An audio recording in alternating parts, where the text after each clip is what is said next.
I mean, it's last year again, like you pointed out, it was a huge learning experience for us, and we were still able to be successful as a football team. We dealt with a lot of injuries last year. Lots of guys got an opportunity for reps, so we were able to kind of pick up at a different point than we were the year before. I mean, the year before we had graduated 23 seniors and started 10 on offense, 10 on defense, so it was a whole bunch of brand new faces.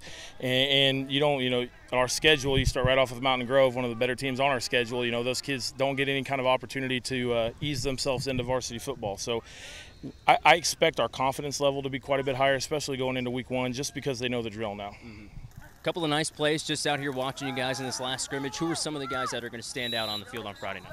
Well, I mean, we're hoping that we're going to be able to spread the football around quite a bit, but, a kid that has put in a lot of work in this offseason, had a lot of accolades last year, is Kellen Lair. I mean, I personally think he's one of the fastest kids in the area, not just Class 2.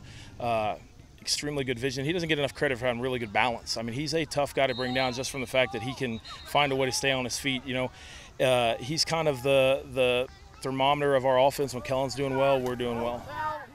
How about at quarterback? How you guys looking there? I think, was it Seeger was out here last year? Yeah, so again, let's talk about the weird situation. We actually have two guys that, in my opinion, would probably start for a lot of other teams that are both juniors on our team. And last year we were hoping to have a quarterback competition between those guys as sophomores and try and get something solidified for the future. And then Bryden got hurt in the summer and missed the first 5 weeks, and Spencer was a starter and did a really, really good job.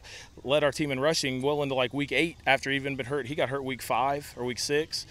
And then Bryden just happened to be cleared the week before. So they never really got to have this competition. And so we're still trying to figure that out. Both those guys are really, really good. I mean, you see them play basketball together. They work well together. They root for each other. It's not an antagonistic competition. It's good for our football team to see those guys compete. Whichever guy doesn't win the job, you're going to stick him on the outside? Absolutely. I mean, both those guys, like I said, are one of the best athletes in our conference, if not the area. Like, they're going to find a place and have a huge role wherever. If it's not at quarterback, it'll be someplace else. Mm-hmm. Let's talk a little bit about some of the things you're working on. What's the biggest thing that jumps out to you between now and week 1 you need to fix? Well, I mean, we had to hire a new defensive coordinator just because of circumstances. Brian Buffington was our DC last year, and he's now the assistant principal in the elementary, and there's some health issues and things. So he's got more of a role in the elementary now as a principal. So he's still a coach on our football team, and he's still like a big part of what we're doing. But we've brought in a new defensive coordinator with a new defensive style, a new defensive mentality, and so we spent a lot of time at making sure we're picking up on that part of the game.